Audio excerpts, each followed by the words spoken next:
What is going on, guys? Welcome to another video with your host, as always, K-Mac Time, and today we got some pretty exciting news coming out of Marvel, and then we'll get to our other story. But starting off here, of course, we have our Captain Marvel teaser trailer. First thing coming out today, and it is pretty epic, guys. Now, if you guys are unfamiliar with this character, it's got a lot of backstory, a lot of interesting stuff to her powers and how she got them, and her backstory is in general as Captain Marvel. But the trailer is cool. We get to see like these cool, like air-to-air combat, like jet fights. That's really badass.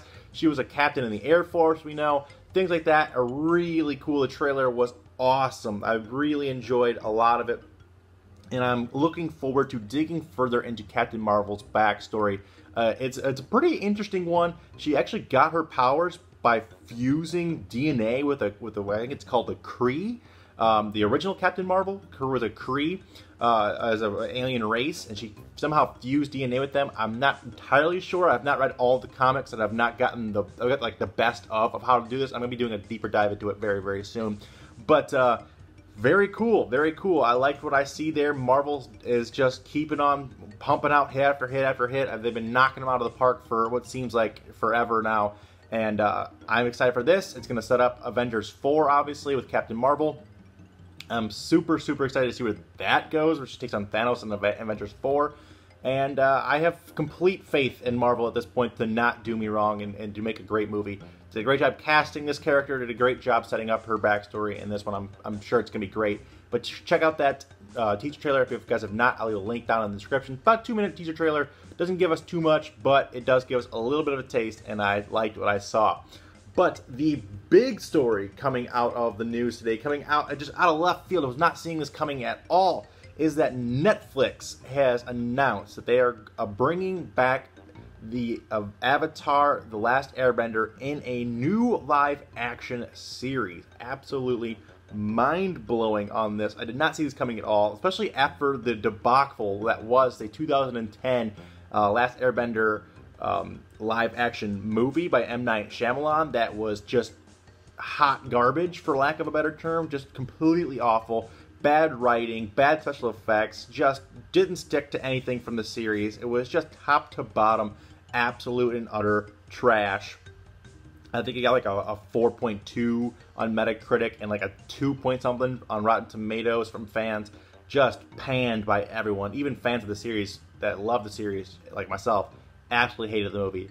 So to hear that they're going to take another stab at live action with this is very, very interesting. Now it makes sense if you look at the numbers of why Viacom, who owns the rights to this, Viacom, who's owner of Nickelodeon, why they're doing this, because it makes sense. Because if you take a look at the numbers they released they just released the full DVD set or Blu-ray set of the cartoon series, and it's got like 5 million in sales just this year. So it really shows that there is a huge, huge demand for this series, for these characters. And on top of that, they have released the Legend of Korra DVDs that are doing very well. They also have the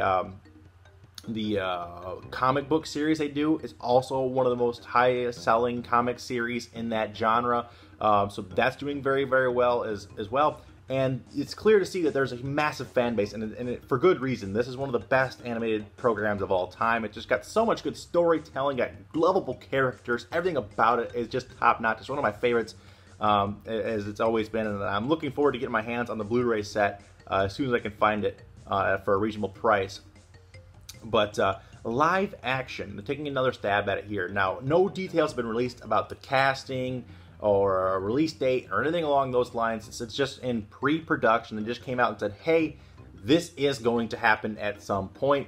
They said they're going to starting shooting on it sometime in 2019. That right now is just in pre-production. So they're doing, things like gathering people for potentially having them come in to read for auditions. They're getting a cast together. They're getting, camera people together, makeup people together, set people together. They're getting these concepts together, trying to get some writing, maybe a direction of where they want to take this series. Whether or not it's going to pick up where the other one ended, or if it's going to completely retell the story but in live action, much like what we saw with the Disney movies they're doing in live action. They're just taking them and adapting them into live action, and they've done amazing with them. I mean, if you look back on the the live action stuff that's been happening recently with Disney, with the Jungle Book, Beauty and the Beast, moving on to The Lion King, and they have all these other movies they're going to be doing in live action, and they're just doing really, really good. I mean, they're doing a great job. I mean, I'm a huge fan of what Disney's been doing with their live action movies in the last couple of years. I know some people aren't a huge fan of it. I personally am. I thought it's a great idea. It's a great way to take a new swing at some of these older movies, some of these classics. And they're starting to see this a lot in cartoons as well. We're getting a live action Rugrats, another Viacom property coming back in live action series. So it seems like this is a trend moving forward, is to take an older popular property that there's still a fan base for, there's still a market for, and try to revive it, but not by reviving it necessarily by having a reboot like we saw with the Powerpuff Girls in 2016. That was terrible. But by making it in live action, a combination of CGI and live action, they can do things that they never did before. They can have actors that are popular come in before. They can add new things to these characters, and they can do a good job of it, proven by Disney. Disney did, like I said, again, amazing job with all of their live action movies so far. It's not been a bad one, in my opinion. And we'll see if they can carry that over. Netflix can carry that over with this new live action series. Fingers crossed that they do this series justice, because like I said before, it is one of my all-time personal favorites. These characters are some of my personal favorites. I absolutely love the storylines as well. So we'll have to wait and see. They're probably looking at like a 2020, 2021 maybe release date on this. If they're just starting pre-production now, they'll start shooting next year. So we're looking about 2 years, 2.5 years away still on any kind of meaningful release, but hopefully maybe next year at 2019 Comic-Con or something like that. Maybe then we'll get some like teaser trailer or something like that, so be looking forward to that. But anyway, guys, that's all I have for today, guys. Let me know your thoughts down in the comment section down below. Are you guys excited about these?